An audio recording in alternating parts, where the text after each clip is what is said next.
And I'll tell you this, how I went through this. My son, I'll start with my son, DJ. DJ was, active kid, played basketball, did a little bit of everything. And I grew up with him as such. He was just my boy. He was like, he went to everything. He experienced everything that I had to do in the NFL. He experienced everything. We went to all-star games together. He was like my partner right next to me all those years. Personality-wise, did you see a lot of yourself in him? Absolutely. Yeah. I looked at myself every day. To this day, he looks just like you. I look at him every day. Mentality, the whole nine. He'll fight me for over certain things. I'm like, damn. Yeah. But that's DJ. DJ's always been. How excited were you in anticipation for him at 23 years old? I didn't, again, not having that father figure in my life, I knew that I would always be there. Like, I would always be his father, regardless of whatever happened in a marriage or whatnot. That was my boy. Mm-hmm. And we were going to, my boy and then my daughter, all of my kids, man. I've always felt like this, I don't know, I just always felt this strong bond to my kids. But in saying this, man, I can remember him being my baby. Like, that's how I looked at my kids. That's my baby.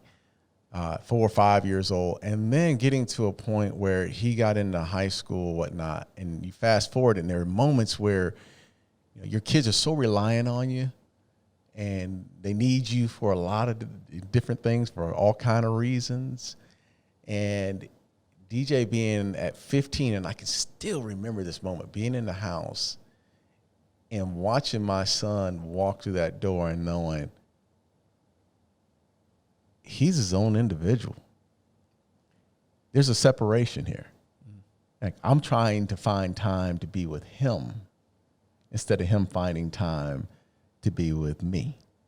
Because my kids are always, Dad, can we, please, please, please, and let's do this and let's do that. And then there comes this point where they get old enough, and then there's a separation, and then the individual starts to step up, and where you're calling for their time, and they're no longer calling for your time. And that is a hard deal to go through.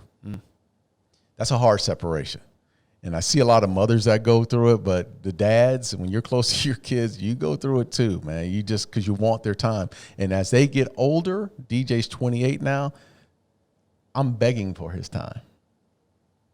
I'm begging to spend time with him. So my perspective has changed. Now, going through that experience has allowed me to go through again with Judea at 5 years old. And man, I'm so in the present now, like every day. And that conversation that I had with you a while back was, I was in the shower with Judea. I'm going to go down this road now. I was in the shower with Judea, and we just got out of the pool, and we're sitting there, and I'm looking down at at the time he was 4 years old. I'm looking down at him, and I started to think about my age and where I was. I just turned, past that 50 mark, and I really started putting the numbers together.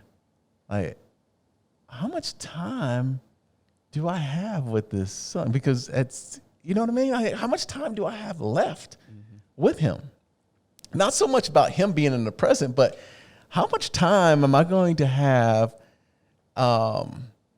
like physically being able to go swimming or going to go do those things? And I just started to put the time together thinking, man, this is going to move fast. And I better enjoy every bit and every second that I have with him. So it really gave me perspective about being in the moment, being intentional about being in the moment, and respecting time for what it really is. Yeah.